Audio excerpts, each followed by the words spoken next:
At 2:07 in the morning, a white Porsche quietly left a driveway in New Jersey. The man driving the car carried a gun, a knife, and gasoline.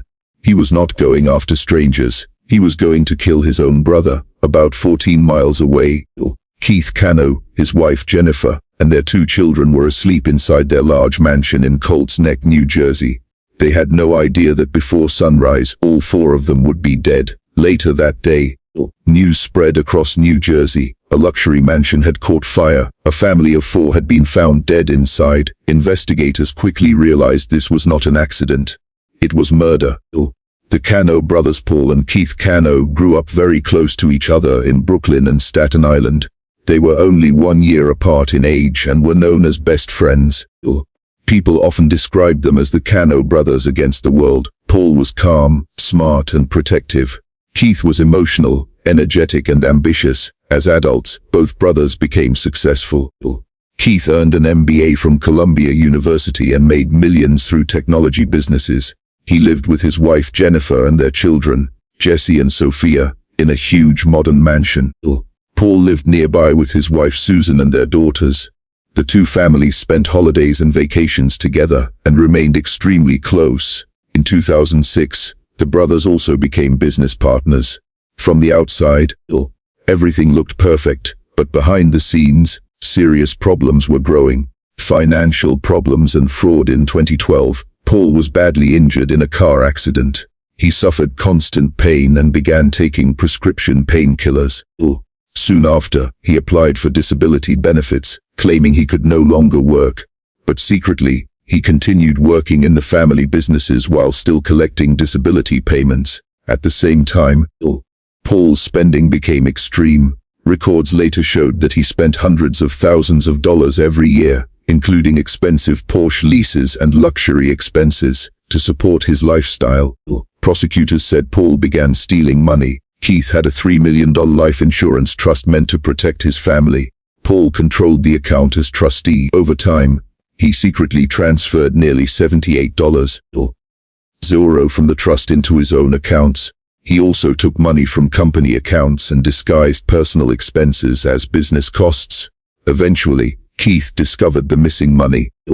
The argument that changed everything. On November 19, 2018, Keith confronted Paul's security recordings captured Keith demanding answers from his brother. He repeatedly asked where the money had gone and demanded access to the accounts. Keith was furious.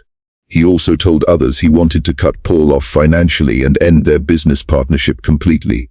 For Paul, this was a disaster. Prosecutors later argued that he feared everything was about to collapse. His money, his businesses, and the lies he had been hiding for years. That night, investigators believe Paul decided to kill his brother. The murders. In the early hours of November 20, 2018, Paul drove to Keith's mansion. When he arrived, he disabled the home's power and security system. Keith came outside to investigate the sudden blackout. In the darkness, Paul shot him multiple times, killing him on the front lawn. Then Paul entered the house. Inside, he attacked Jennifer, shooting and stabbing her. Next, he hunted down the children. 11-year-old Jesse tried to defend himself but was stabbed several times. 8-year-old Sophia fought desperately for her life. Investigators later said she suffered terrible injuries before dying from both stab wounds and smoke inhalation.